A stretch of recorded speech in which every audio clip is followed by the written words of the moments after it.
नमस्कार। गुजरात तट के पास गहरे समंदर में एक डूबे हुए शहर की कहानियां हम सबने सुनी है। हाँ बिल्कुल। एक ऐसा शहर जिसे भगवान कृष्ण की पौराणिक राजधानी द्वारका माना जाता है। जी। आज हम इसी पर थोड़ी गहराई से बात करेंगे। क्या द्वारका बस एक कहानी है या इसमें कोई ऐतिहासिक सच्चाई भी है? यही सवाल तो सबसे दिलचस्प है। और देखिए, हमारे पास स्रोत भी कई तरह के हैं। अच्छा, जैसे? एक तरफ तो महाभारत, हरिवंश पुराण जैसे हमारे प्राचीन ग्रंथ हैं, जिनमें इसका बहुत भव्य वर्णन है। हाँ, सुना है। और दूसरी तरफ है समुद्री पुरातत्व इकाई, मतलब मरीन आर्कियोलॉजी यूनिट, उनकी खोजें हैं। और जो नई तकनीक है सोनार इमेजिंग, उससे भी कुछ सुराग मिले हैं। तो आज कोशिश यही रहेगी कि इन पौराणिक बातों, वैज्ञानिक तथ्यों और जो सवाल अभी भी बने हुए हैं, सबको एक साथ रखकर देखें। बिल्कुल, चलिए कोशिश करते हैं। तो पौराणिक द्वारका से ही शुरू करते हैं। ग्रंथों में कैसा जिक्र है इसका? कहते हैं बहुत ही भव्य नगरी थी। हाँ बिल्कुल, ग्रंथों के हिसाब से, खासकर हरिवंश पुराण में, द्वारका एक मतलब अभेद्य, सुनियोजित और बेहद अमीर नगरी थी। अमीर मतलब सोने की? इसे स्वर्ण नगरी भी कहा गया है। सोना, चांदी, रत्न इनसे जड़ी हुई। ऐसा वर्णन है कि इसमें चौड़ी सड़कें थीं, बड़े बड़े बाग थे और 9 लाख से ज्यादा महल थे। 9 लाख? हाँ, जिन्हें कहते हैं कि विश्वकर्मा ने खुद डिजाइन किया था। तो ये सिर्फ एक शहर नहीं था, मतलब शक्ति और वैभव का एक प्रतीक था। 9 लाख महल, ये तो सच में कल्पना करना भी मुश्किल है। अच्छा, और फिर इसके समुद्र में डूब जाने की कहानी, वो क्या है? मान्यता तो यही है कि महाभारत युद्ध के करीब 36 साल बाद जब भगवान कृष्ण ने देह त्यागी, तो ये पूरी भव्य नगरी समुद्र में समा गई। अच्छा। इसे अक्सर मतलब एक युग के अंत की तरह देखा जाता है। और शायद ये भी कि प्रकृति के सामने इंसान की बनाई चीजें कितनी क्षणभंगुर हैं। ये तो हुई पौराणिक कथा। अब आते हैं उस चीज पर जिसने इस पूरी कहानी को एक नया मोड़ दिया।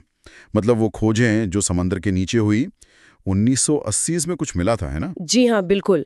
1983 से लेके करीब 1990 तक डॉक्टर SR राव थे।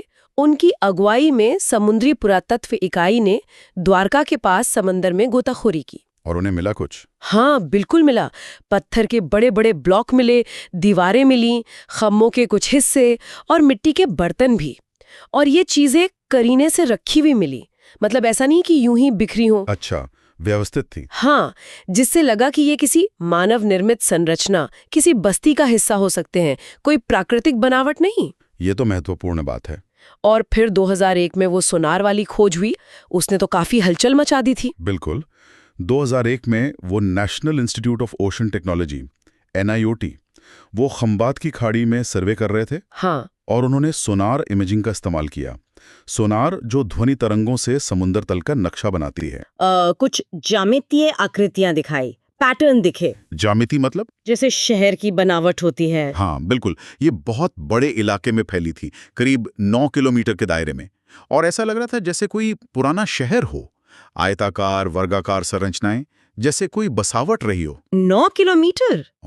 और इनकी उम्र के बारे में क्या पता चला? शायद यहीं पर सबसे ज्यादा हैरानी हुई थी। हाँ, यहीं पर बात सबसे पेचीदा हो जाती है। जो शुरुआती जांच हुई, वहां से मिले कुछ नमूनों की, जैसे लकड़ी का टुकड़ा मिला, उसकी कार्बन डेटिंग से अंदाजा लगाया गया कि ये संरचनाएं शायद 7,500 से 9,500 साल पुरानी हो सकती हैं। 9,500 साल? जी। अगर ये सच है तो ये मतलब पूरी दुनिया के इतिहास की समझ बदल सकता है। ये मिस्र और मेसोपोटामिया की जो सबसे पुरानी सभ्यताएं हम जानते हैं, उनसे भी हजारों साल पहले की बात हो जाएगी। 9,000 साल पुरानी शहरी सभ्यता भारत में। लेकिन यहीं पर सबसे बड़ा सवाल खड़ा होता है ना, क्या ये वाकई कृष्ण की द्वारका है? क्योंकि महाभारत का समय तो वो तो इतना पुराना नहीं मानते आमतौर पर। बिल्कुल सही सवाल। यही इस खोज का सबसे बड़ा कंट्रोवर्शियल पहलू है। क्या ये खंडर पौराणिक द्वारका के हैं? इस पर बहुत मतभेद है। अच्छा। ज्यादातर इतिहासकार मानते हैं कि महाभारत का काल शायद 1500 ईसा पूर्व से 1000 ईसा पूर्व के आसपास रहा होगा। तो फिर 9,000 साल पुरानी चीज उससे कैसे जुड़ेगी? हाँ, ये तो बड़ा अंतर है। कुछ लोग इसे हड़प्पा सभ्यता से जोड़ते हैं। हो सकता है उनका कोई बंदरगाह रहा हो, कोई शहर जो बाद में डूब गया। और क्या कोई ऐसा भी तर्क है कि ये मानव निर्मित है ही नहीं, मतलब प्राकृतिक हो? हाँ, ये भी एक पक्ष है। कुछ भूवैज्ञानिक और समुद्री पुरातत्वविद कहते हैं कि ये प्राकृतिक संरचनाएं भी हो सकती हैं। अच्छा, कैसे?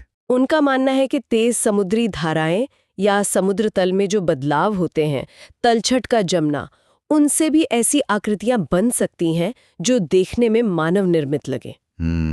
तो उनका कहना है कि सिर्फ सोनार इमेज के आधार पर निष्कर्ष निकालना जल्दबाजी होगी, अभी और पुख्ता सबूत चाहिए, खुदाई से निकले और सामान चाहिए। तो मतलब अभी तक ये पक्का नहीं है कि ये इंसान ने ही बनाया है, और अगर बनाया तो कब बनाया? सही कहा, बिल्कुल। रहस्य अभी बना हुआ है, हमें और ज्यादा खुदाई और सटीक डेटिंग और विश्लेषण चाहिए ताकि इन खंडरों की असली पहचान और उम्र पता चल सके। तो एक तरफ ग्रंथ हैं, आस्था है, दूसरी तरफ समंदर में मिली ये रहस्यमयी संरचनाएं हैं, फिर उनकी वो चौंकाने वाली प्राचीनता के दावे हैं, और चौथी तरफ वैज्ञानिक संदेह भी हैं। मतलब पर्दा अभी पूरी तरह उठा नहीं है। बिल्कुल नहीं, मामला उलझा हुआ है, लेकिन ये खोजें हमें सोचने पर मजबूर जरूर करती हैं कि हमारे अतीत में न जाने और कितने राज छुपे हुए हैं। ये तो साफ है कि सच चाहे जो भी हो, और वो शायद गहरे समंदर में ही कहीं छुपा है। द्वारका सिर्फ एक नाम या कहानी नहीं है। नहीं, बिल्कुल नहीं। ये करोड़ों लोगों की आस्था का केंद्र है।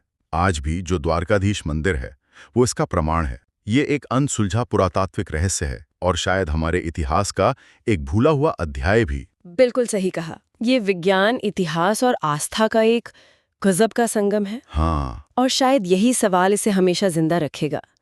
क्या ये लहरों के नीचे जो शहर सोया है, वो वाकई कृष्ण की वही पौराणिक स्वर्ण नगरी है, या फिर ये किसी और ही प्राचीन सभ्यता की निशानी है जिसके बारे में हम अभी बहुत कम जानते हैं और जिसके राज शायद भविष्य में खुले।